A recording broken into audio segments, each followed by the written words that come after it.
माया के हाथों में कोर्ट का नोटिस फड़फड़ा रहा था। हतप्रत सी बैठी थी वह। उसे एकदम बैठा देख उसके दोनों बच्चे उससे चिपक गए। उनके स्पर्श मात्र से उनकी ममता का सैलाब उमड़ आया और आंसू बहने लगे। आंसुओं की धार उसके चेहरे को ही नहीं, उसके मन को भी भिगो रही थी। न जाने इस समय वह कितनी भावनाओं की लहरों से चढ़ उतर रही थी। घबराहट, दुख, डर, अपमान, असमंजस और न जाने क्या क्या झेलना बाकी है।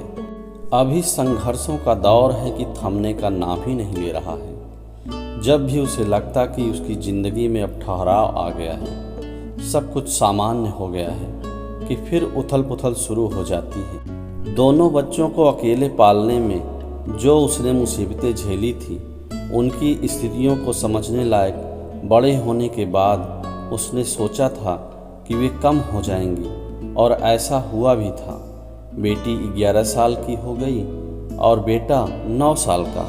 दोनों अपनी माँ की परिस्थितियों को न सिर्फ समझने लगे थे, वरना सच्चाई से अवगत होने के बाद उन्होंने अपने पापा के बारे में पूछना भी छोड़ दिया था।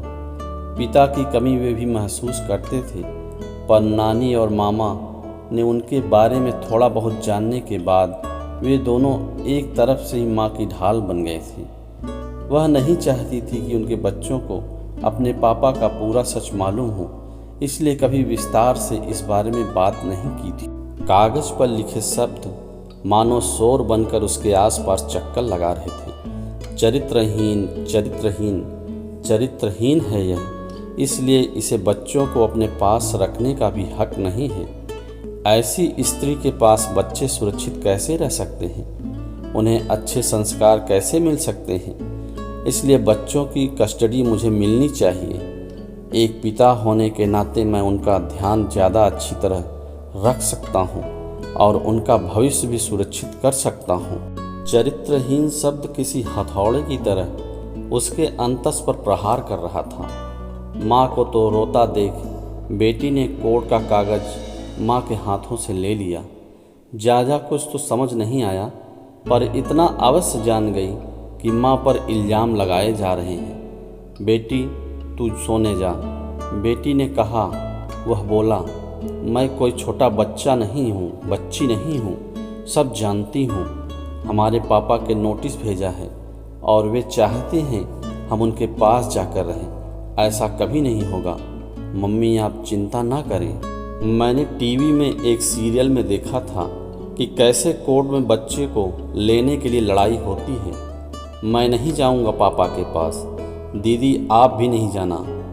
बेटे की बात सुनकर वह हैरान रह गई। सही कहते हैं लोग कि वक्त किसी को भी परिपक्व बना सकता है।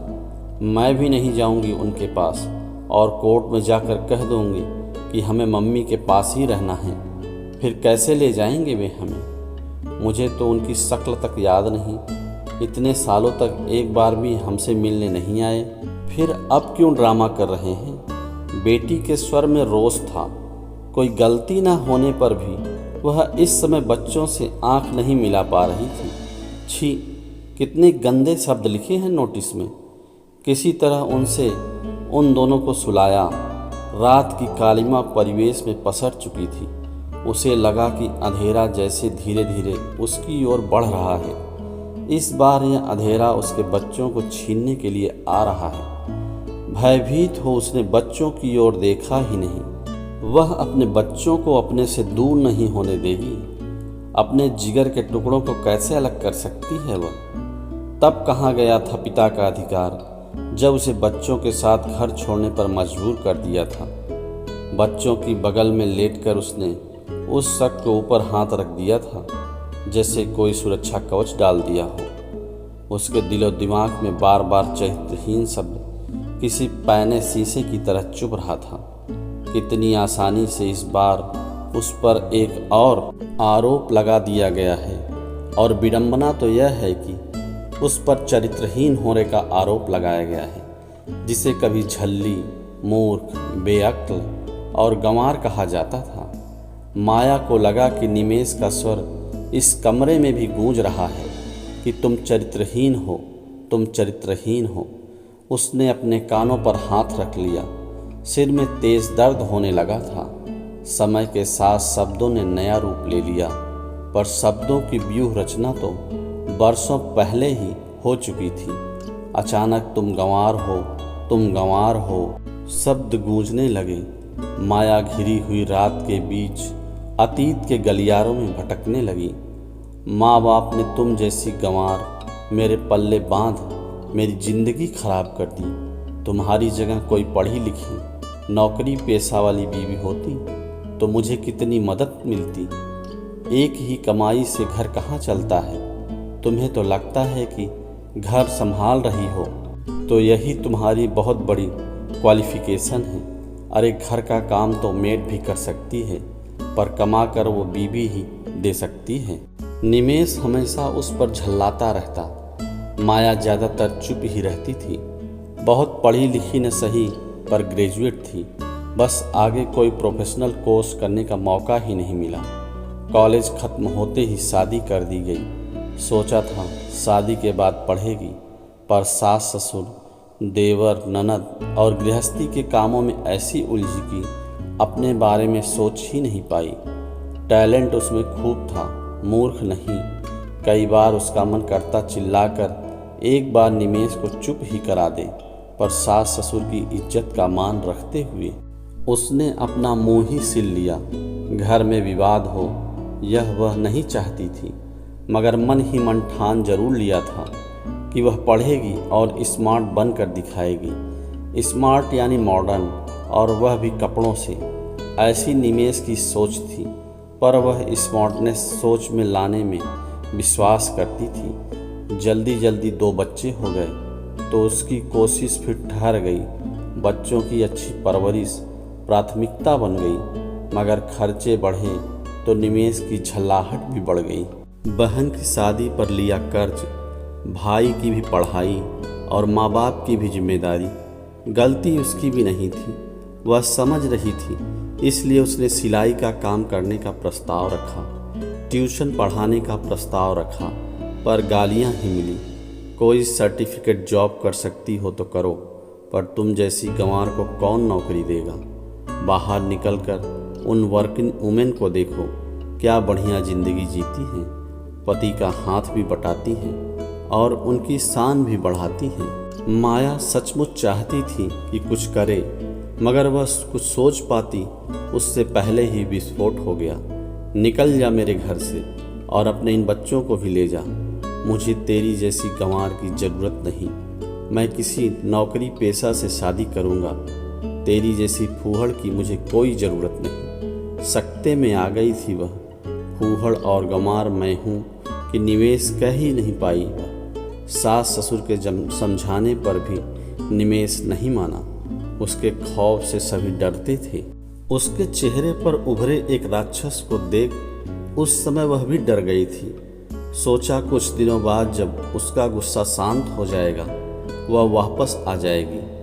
2 साल की बेटी और 1 साल के बेटे को लेकर जब उसने घर की देहरी के बाहर पांव रखा था, तब उसे क्या पता था कि निमेष का गुस्सा कभी शांत होगा ही नहीं। मायके में आकर भाई भाभी की मदद वह स्नेह पाकर उसने ह्यूमन रिसोर्स मैनेजमेंट की पढ़ाई की।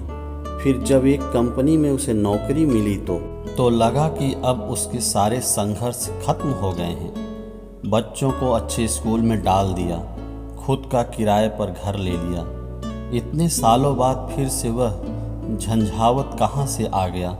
यह सच है कि निमेष ने तलाक नहीं लिया था, पर सुनने में आया था कि किसी पैसे वाली औरत के साथ ऐसे ही रह रहा था।